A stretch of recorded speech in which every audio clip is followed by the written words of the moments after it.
우리가 이제 브로드캐스트 리시버라고 하는 거를 알아봤는데요. 자, 리시버라고 하는 게 사용이 되는 경우가 굉장히 많이 있습니다. 그리고 뒷부분을 이제 가면 갈수록 리시버라고 하는 걸 이용해서 뭔가를 하게 되는 경우가 자주 생기게 됩니다. 왜냐하면 단말에 있는 어떤 기능을 사용을 하게 되는 경우가 여러 번 있기 때문이겠죠. 그래서 리시버라고 하는 거에 대해서도 잘 알아두시는 게 필요합니다. 자, 우리가 액티비티 서비스, 그 다음에 브로드캐스트 수신자라고 하는 거 지금까지 같이 알아봤고요. 자, 이렇게 여기까지 알아보니까 이제 그 어떤 앱을 만들 때 어떤 것들이 주로 만들어지는지를 알게 됐죠. 그죠? 그래서 마이 리시버라고 하는 것만 가서 보더라도 어쨌든 서비스나 이런 것처럼 이게 하나의 별개의 하나의 구성 요소처럼 만들어지는구나. 하나의 뼈대처럼 만들어지는구나 라고 하는 거 어느 정도 느낌이 좀 올 겁니다. 자, 그럼 이제 프로젝트를 만들었을 때 어떤 것들이 만들어지는지 한번 좀 살펴볼 때가 됐는데요. 일단 매니페스트 한번 가보겠습니다. 자, 매니페스트 우리가 지금까지 매니페스트를 여러 번 건드렸는데, 자, 안드로이드 매니페스트 XML 원본 파일 한번 가볼게요. 자, 이제 차근차근 한번 보겠습니다. 자, 안드로이드 매니페스트.xml 파일 보면 맨 위에 자, 꺽쇠 물음표 XML이라고 하는 걸로 시작을 해요. 자, 이거는 XML이라고 하면 다 이런 코드로 시작이 되는 거를 여러분이 알 수가 있고요. 자, 매니페스트라고 하는 꺽쇠 이름으로 되어 있습니다. 그죠? 태그 이름이 매니페스트로 되어 있고요. XML NS 네임스페이스입니다. 자, 이거 여러 번 봤죠? 자, XML 레이아웃 만들 때도 들어가 있던 거예요. 그냥 보통 집어넣나 보다 라고 생각을 해도 무리가 없겠죠. 자, 패키지라고 하는 게 있는데요. 자, 패키지라고 하는 거 이거는 여러분이 앱을 만들 때 앱의 구분자가 됩니다. 무슨 얘기냐? 여러분이 똑같은 이름의 ORG 안드로이드 타운 리시버라고 하는 이 패키지 이름으로 만든 앱을 여러분 단말에 설치를 했다라고 하면 이 똑같은 패키지 이름으로 다른 단말이 설치를 하려고 하면 설치가 안 돼요. 왜? 기존에 동일한 이름으로 있으니까. 또는 기존에 있는 앱을 대체해서 기존에 있는 앱을 삭제하고 얘가 설치가 될 수도 있어요. 자, 무슨 얘기냐? 어떤 앱을 구분하는 구분자가 얘가 된다는 거예요. 앱의 이름으로 구분하는 게 아닙니다. 이름은 똑같아도 상관이 없고요. 패키지가 일종의 얘의 아이디 같은 역할을 하는 거죠. 그죠? 그 다음에 여기 밑에 보면 버전 코드와 네임이 있습니다. 이거는 여러분의 앱이 업데이트가 계속될 때 이걸 바꿀 수 있고요. 이건 나중에 플레이스토어 같은 마켓에 올릴 때 업그레이드를 할 때 이 버전 코드로 구분을 하게 됩니다. 자, 여기 보면 uses SDK라고 해서 미니멈 SDK 버전과 타겟 SDK 버전이라고 하는 게 있어요. 이거는 여러분이 지원할 안드로이드 OS의 버전이 8 버전 이상을 지원한다는 얘기입니다. 자, 그러면 만약에 새로운 기능이 8 이후에 나왔다, 만약에 11에 나왔다라고 하면 이렇게 해놓으면 새로운 기능을 쓸 수가 없습니다. 그래서 여러분이 항상 새로운 버전의 새로운 기능을 쓰는 게 좋은 게 아니에요. 그러면 시중에 나와 있는 단말기 중에서 그 이전 버전을 쓰는 단말기에는 여러분의 앱이 설치가 되지 않습니다. 그래서 지금 현재는 진저브레드라고 해서 2.3.3 버전까지는 지원을 해주는 게 여러분의 앱을 쓰는 사람들의 폭을 넓힐 수 있는 방법이 됩니다. 그래서 그 정도까지는 생각을 해주시는 게 좋을 것 같고요. 네. 그리고 여기에 퍼미션이라고 하는 권한 우리가 추가를 했었는데요. 여기에 리시브 SMS라고 하는 이게 있었죠. 아까 얘기한 설명한 것과 같습니다. 자, 애플리케이션이라고 하는 태그가 있는데 이 애플리케이션 태그 안에 자, 앱의 구성 요소, 안드로이드 애플리케이션 구성 요소를 추가를 합니다. 그래서 그 안에 액티비티 이렇게 추가하고요. 리시버 이렇게 추가하고 이렇게 수신자죠. 서비스면 서비스라고 하는 태그를 이용해서 추가를 합니다. 자, 액티비티 중에서 여러분이 그 뉴 액티비티 같은 경우에도 액티비티 태그를 추가하잖아요. 그죠? 근데 메인 액티비티라고 하는 걸로 구분을 할 때는 여기에 있는 인텐트 필터 값으로 구분을 합니다. 그래서 여기에 메인이라고 하는 것과 런처라고 하는 게 들어가면 얘가 처음에 앱을 실행할 때 처음 띄워지는 메인 액티비티다라고 하는 걸로 지정이 되는 거죠.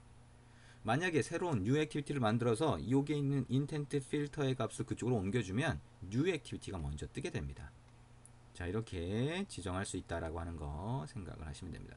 자, 그러면 안드로이드 매니페스트가 이렇게 구성이 되는구나 라고 하는 거 어느 정도 이해가 되죠? 그렇구나 라고 보시면 됩니다. 자, 그러면 전체적으로 구성된 이 파일들을 한번 볼까요? 자, 파일들을 한번 보면 여기에 project.properties라고 하는 거 있어요. 이걸 더블 클릭해서 보면 아무것도 없습니다. 여기 보시면 프로젝트 타겟이라고 하는 정보만 있어요. 그래서 이거는 여러분이 안드로이드 버전 19 그죠? 키캣 버전을 타겟으로 해서 빌드를 하는 거다. 자, 컴파일을 하는 거다라고 하는 걸 알려주는 거고요. 자, 여기에 우리가 라이브러리 앱 컴팻이라고 하는 거 우리가 프로젝트 선택하고 오른쪽 마우스 버튼 눌러서 프로퍼티스로 가면 라이브러리 우리가 참조하는 거 지정을 하죠. 그게 여기에 저장이 되는구나라고 하는 거 알 수가 있습니다.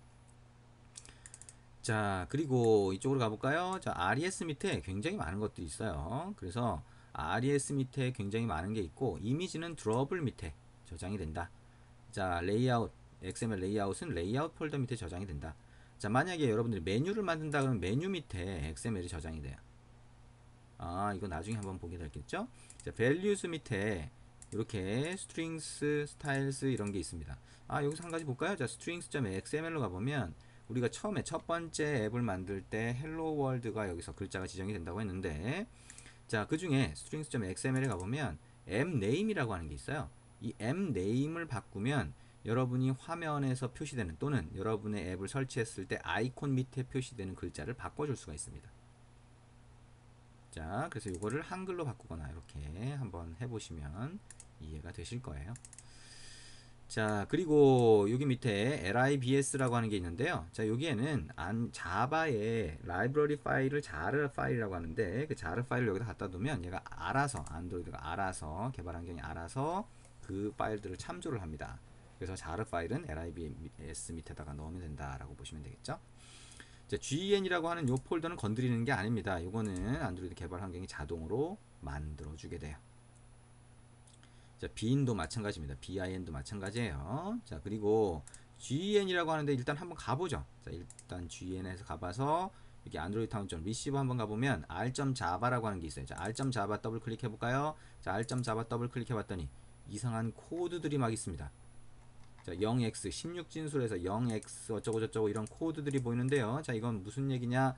자, 여기 잘 보시면 r 있죠? 자, 자바는 객체 지향입니다. 자, 클래스 밑에 스터틱으로 된 변수가 있으면 r.으로 해서 접근할 수 있어요. 그럼 무슨 얘기냐? r. 한번 보죠. 밑으로 한번 내려가 보면 복잡한 코드들이 있는데요. 자, r.을 한번 생각을 해보고 밑으로 쭉 내려가 보면 어휴, 엄청 많네요. 이거 뭐 찾기가 힘들어요. 그죠? 자, 그러면 여기에 컨트롤 F 눌러서 찾기를 한번 해봅니다. 자, 레이아웃 한번 찾아볼까요? 자, find. 아유, 찾기가 힘드네요. 자, 그러면 여기에 activity main 한번 찾아볼까요? 자, 여기 있네요. 자, 컨트롤 F 눌러서 find로 해서 activity 밑줄 긋고 main을 찾아봤어요. 그랬더니 얘가 어디 들어가 있냐?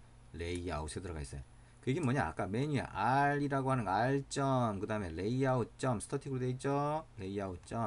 activity main이 된다는 거예요. 어디서 많이 봤던 거죠? 어디서 봤어요? 자, 여러분이 메인 액티비티로 가보면 on create 안에서 set content view로 화면을 inflation 메모리 객체화하고 화면을 설정한대. 그죠? XML 레이아웃 화면을 설정할 때 r. layout. activity main 됐어요. 자, 이거 어디서 만든 거죠? 아까 만든 r.java에서 지정을 한 겁니다. 자, 그 r.java는 여러분이 이 안드로이드 개발 환경에서 레이아웃 XML을 만들면 자동으로 만들어줘요. 그래서 이렇게 코드를 입력하더라도 에러가 안 나게 그리고 지정할 수 있게 해줍니다. 실제로 앱이 실행이 될 때는 얘가 메모리의 특정한 위치를 참조할 수 있도록 도와주는 역할도 합니다. 그걸 위해서 만들어진 거죠. 자, 그러면 우리가 새로운 프로젝트를 만들었을 때 어떻게 구성이 되는지 간단하게 한번 봤습니다. 점점 이제 여러분들이 이제 이것저것 계속 해보시다 보면 이 프로젝트 구조에 대해서는 좀 더 익숙해질 겁니다. 지금 다 이해하지 못하고 정확히 다 모른다고 하더라도 걱정하실 필요는 없습니다. 자, 그러면 이제 프로젝트의 구조를 좀 봤고요. 자, 토스트 메시지를 좀 잠깐 더 볼 텐데요. 자, 토스트 메시지 우리가 뿌려본 적이 있었어요. 그죠? 토스트 메시지 메인 액티비티가 떴을 때 그때 여기다가 토스트 메시지를 한번 뿌려보겠다라고 생각을 할 수가 있는데요. 자, 온크리에이트 안에다가 토스트 메시지 한번 뿌려볼까요? 자, 토스트 t 대문자로 시작하고 make text 그 다음에 get application context 또는 this를 집어넣고 그 다음에 여기다가 자, on create 호출됨이라고 글자를 보여주게 되죠. 자, 그 다음에 toast 점 length long이라고 하고 점 show라고 띄워줬었습니다. 그죠? 근데 이거를 좀 바꿔볼게요. 자, 여기까지 하면 토스트 객체를 하나 만드는 형태가 될 것 같아요. 자, 그래서 toast.make text라고 해서 하게 되면 make text라고 하는 데서 토스트를 하나 리턴을 해줍니다. 만들어 준다는 얘기예요. 그러면 자, 토스트라고 해서 이거를 토스트 스몰 토스트로 한번 받아볼까요? 자, 스몰 토스트로 한번 받아보고요. 자, 이거를 어떻게 하냐면 토스트 점 해서 자, set gravity라고 하는 게 있어요. 자, set gravity라고 하는 게 있습니다. 자, 그래서 set gravity라고 하는 게 있고요. 여기에 첫 번째 gravity라고 하는 게 있습니다. 자, 그러면 gravity 점 보면 센터가 있어요. 자, 센터. 센터 한번 해볼까요? 자, 그 다음에 x offset이라고 하는 게 있습니다. x offset 100, y offset 100 한번 입력해보자. 자, 그 다음에 toast.show라고 한번 해봅니다. 자, 우리가 기존에 했을 때는 토스트 메시지를 그냥 뿌렸는데요. .show 바로 붙여서 바로 뿌렸는데 그게 아니라 토스트에 메소드를 하나 더 호출을 한 겁니다. set gravity라고 해서 호출을 한 거죠. 자, 이제 my receiver라고 하는 거를 다시 한번 실행을 해봅니다. 자, 다시 한번 실행을 하면 얘가 브로드캐스트 리시버를 테스트하기 위한 거지만 어쨌든 메인 액티비티는 뜨겠죠. 자, 그리고 on create 호출될 때 메시지가 뜨는데 뭔가 좀 달라졌죠. 토스트 메시지가 여기에 떴는데 걔가 갑자기 위치를 바꿨습니다. 자, 토스트 메시지는 자, 이렇게 여러분이 아래쪽 가운데가 아니라 여러분이 위치를 바꿔서 띄울 수 있고요. 필요하면 토스트의 색상이라든가 이런 것도 바꿀 수 있어요. 그거는 여러분이 제공된 샘플 프로젝트를 한번 보시면 이해를 하실 수가 있습니다. 자, 그리고 또 한 가지. 자, 여기서 우리가 화면을 하나 만들 수 있잖아요. 그죠? 자, 여기서 화면을 하나 만들었는데 우리가 버튼 한번 집어넣어 볼게요. 자, 버튼을 한번 집어넣고 자, 이 버튼을 클릭했을 때 대화 상자를 한번 띄워 볼게요. 대화 상자. 자, 버튼 이렇게 있고 자, 대화 상자 띄우기 라고 해서 글자를 한번 바꾸고요. 아래쪽에 온 클릭이라고 하는 메소드 onClick이라는 속성에 on 버튼 one clicked라고 하는 메소드를 입력을 합니다. 컨트롤 S 저장을 하겠죠. 메인 액티비티 와서 이 버튼에 동작하는 기능을 넣습니다. 자, public void on 버튼 one clicked view v라고 해서 입력을 합니다. 자, 컨트롤 shift 알파벳 O키 누르겠죠. 자, 그 상태에서 우리가 대화 상자를 한번 띄워볼 수가 있습니다. 자, 대화 상자라고 하는 거 우리가 화면은 액티비티라고 하는 걸로 띄웠는데요. 대화 상자는 다이얼로그라고 하는 걸로 띄울 수가 있습니다. 그래서 다이얼로그라고 하는 걸 띄울 때는 보통 얼러트 다이얼로그라고 하는 걸로 간단하게 띄울 수가 있는데요. 자, 얼러트 다이얼로그라고 하는 거를 한번 만들어 보도록 하겠습니다. 자, 그러면 얼러트 다이얼로그라고 하는 걸 만들 때 어떻게 만드는지 한번 전형적인 방법을 한번 보죠. 자, 얼러트 다이얼로그 이렇게 한번 입력을 합니다. 그다음 이걸 만들 때는 .builder라고 하는 게 있어요. 그래서 builder라고 하는 객체를 먼저 하나 만들 수 있습니다. new alert dialog 자, builder라고 해서 여기다 this 또는 get application context를 넣어줍니다. builder가 하나 나오죠. 자, 그러면 이 빌더에다가 이제 여러분이 원하는 정보를 넣을 수 있어요. 예를 들면 set title 이라고 하면 여기다가 다이얼로그 박스 대화 상자에 타이틀 넣을 수 있어요. 그래서 안내 메시지라고 하는 얘기가 되겠죠. 빌더 점 이번에는 set 메시지라고 해서 자, 종료하시겠습니까? 라고 메시지를 넣을 수가 있고요. 자, 그 다음에 여기다가 빌더에 아이콘도 넣을 수 있어요. 자, set 아이콘이라고 해서 여기에 안드로이드 점 해보면 안드로이드 API에 있는 기본 정보를 접근할 수가 있습니다. 그래서 r 점 이번에는 드롭을 점 해볼까요? 오, 여러 가지가 있네요. 그죠?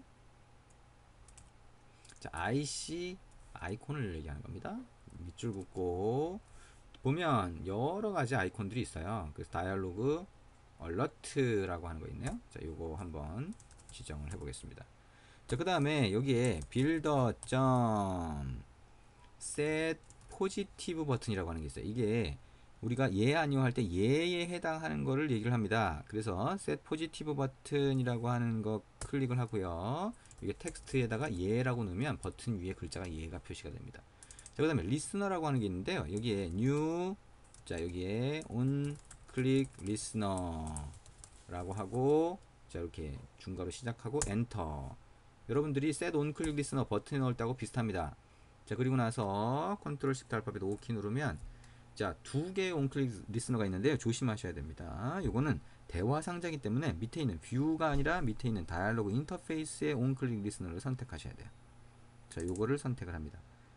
자, 그 다음에 빨간 줄 나왔네요. 마우스 커서 갖다 놓고 add unimplemented method 누르면, 자, 이렇게 추가가 됩니다.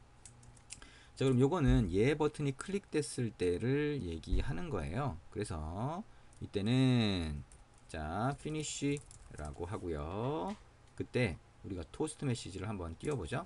자, 그래서 toast 점 make text get application context, 그 다음에 예 버튼이 눌렸습니다 라고 입력을 하고요. duration이라고 하는 데다가 toast 점 length long 이라고 하고 점 show 붙여주면 되겠죠. 자, 그 다음에 요거 그대로 한번 복사를 해보죠. 그 다음에 밑에다 붙여주고, 이번에는 여기다가 점 해보면 set, 이번에는 뭐가 있냐, 점, 네, 점 set 네거티브 버튼이라고 하는 게 있어요. 그래서 네거티브 버튼이라고 하는 거를 호출해 주면 여기에 얘가 아니라 아니오가 되겠죠. 자, 그래서 여기에 아니오 버튼이 눌렸습니다 라고 하고, 그때 피니시는 이제 호출해 줄 필요가 없겠죠. 자, 요렇게 해주면 우리가 빌더라고 하는 데다가 우리가 원하는 정보를 다 집어넣게 되고요. 이 빌더에 정보를 다 넣었다 라고 하게 되면, 자, 빌더.create라고 하는 게 있어요. 자, 이렇게 하면 얼러트 다이얼로그 실제 대화 상자가 만들어집니다. 자, 얼러트 다이얼로그, 자, 다이얼로그라고 해서 이렇게 만들고요. 자, 이 다이얼로그가 만들어지면, 자, 다이얼로그.show라고 하는 게 있어요. 토스트처럼. 자, 그러면 대화 상자가 보여지게 됩니다. 뭐 코드를 굉장히 많이 입력을 한 것 같은데요. 자, 요게 대화 상자를 만드는 전형적인 코드입니다. 그래서 코드가 좀 길다고 느껴질 수 있지만 버튼을 클릭했을 때 대화 상자를 이런 식으로 만든다. 이 필요한 부분을 여러분이 바꿔서 만들 수 있다라고 하는 거 생각을 하시면 됩니다. 실행을 한번 해볼까요? 자, 마이리시버라고 하는 거 다시 실행을 해보죠.